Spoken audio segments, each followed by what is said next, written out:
Look at you. Don't rub a hole in your fucking pants. Come on. I'm rubbing a hole in my pants. I said don't. It's too late for that. Section fire. Shut up. Oh shit. Did he hit the curb? Yeah. Shit, I almost did too. That's why I made sure I got over.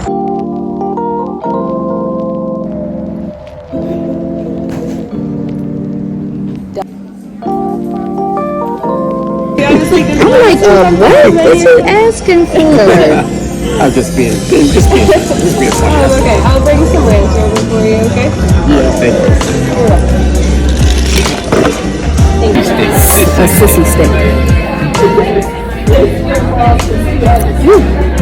Good. This is the prickly pear. Is it?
Okay, just finished eating with my little truck driving friend.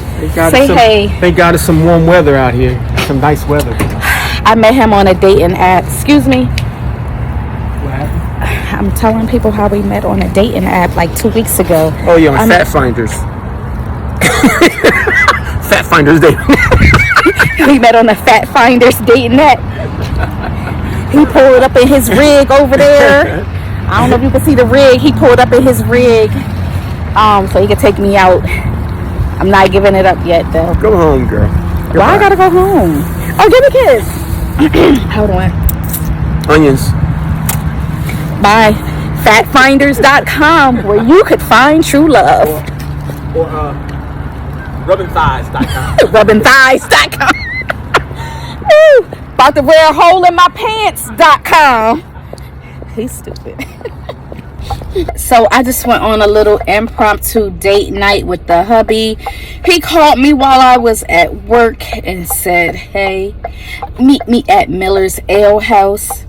So long time ago, way back in like 2004, this restaurant used to actually be called Bugaboo Creek, and that is where we had our rehearsal dinner.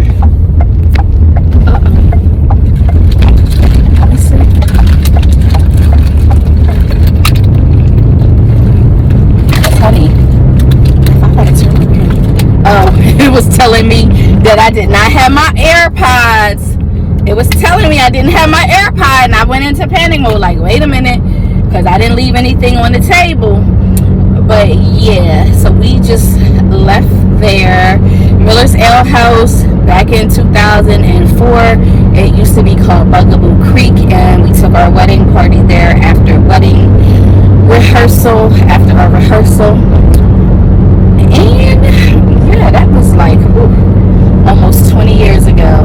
We will have been married 20 years come August 28th. 20 years together for 29 almost, and married for 20. So yeah, he made me wait a long time before he married me, but he know his time was up, because I was like, listen, I'm not about to stick around. Should have said that after the first kid, but waited till I was pregnant with Maya. No, we got engaged well before Amaya was conceived, but we just hadn't gotten married. So yeah, he strung me along for a few more years, and then we got married when I was expecting Maya. But yeah, so he's in his big rig, headed to work to do his delivery, and I am headed home so I can get ready for work tomorrow. Good thing is I could not finish my food. Like, I ate a late lunch because he made spaghetti. So I ate my lunch very late today. So I wasn't too hungry when I got there. So I ate one wing, if you want to call it that, because I just killed the chicken all over again because I pick at it. I need to see what I'm eating. I'm not eating no veins. I'm not eating no red. So yes, and he ordered 24, and he didn't even eat a lot of the wings, but he told me I wasn't allowed to take any home with me because he doesn't like the way I eat wings. And they looked weird because they were naked. I'm not a fan of naked wings. I don't like the way they look.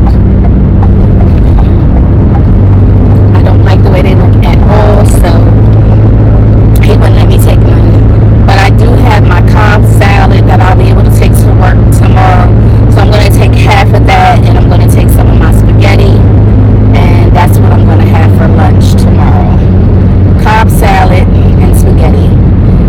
Now with the Cobb salad, I did ask for just the romaine base. I do not eat field greens. I don't like a spring mix. Don't give me that. I like spinach cooked and occasionally on a sandwich, but I don't like it in a salad. And I said I wanted that just, to be my base. The base of a Caesar salad, basically. The romaine, the hearts of romaine, but they gave me the spinach, the spring mix. I didn't want that. So now I gotta pick that shit out of my salad. Excuse me. I gotta pick that stuff out of my salad. But I'm exhausted. I had a very, very long, haggling day. I had 6 new kids start today. One got there well before school opened, so I didn't even get a chance to meet him till the end of the day. The other 2 students came in with the bus, grabbed their schedules off my desk, and hit the road. I didn't even get to meet them, and I was like 5 minutes late today, if that. And those kids had already came and got their schedules imbalanced. So I did have 3 other students, and baby, they wore me out. They wore me out. 2 siblings and a cousin. Ooh. But I will say that the one boy was very, very apprehensive about starting school, and he has not been in school for a while. And he was talking all this stuff about, I'm not going to be here. This is going to be my first and last day. Oh my gosh. He melted my heart because I let him know, like, listen, we're here to help you and to support you. And you're saying this is your last day? Because he had me walking him back and forth to all his classes. So we talked in between. And I said, we want to see you win. At the end of the day, we want to see you win. We want to see you graduate and prosper. But give us some time. Like, you just started here today. Give us some time. See if you like it. If not, we'll think of something else for you to do so you can get your diploma. He said, okay. And before the 3rd period of the day, it was like 2nd period, he came in and he was like, I think I can do that. I think I can do this. I think I can get my credits here. I like this school. I like it. And he said to me, I need you to be my school mom. And it like melted me because I'm like, I just had to tell his mama to go ahead because he was talking mad stuff. And I told her, baby, he don't scare me. He don't move me. He don't shake me at all. He's going to be in good hands. I'm not scared of him. You can go ahead on about your day. He going to be good. They're going to be fine. So when he said, I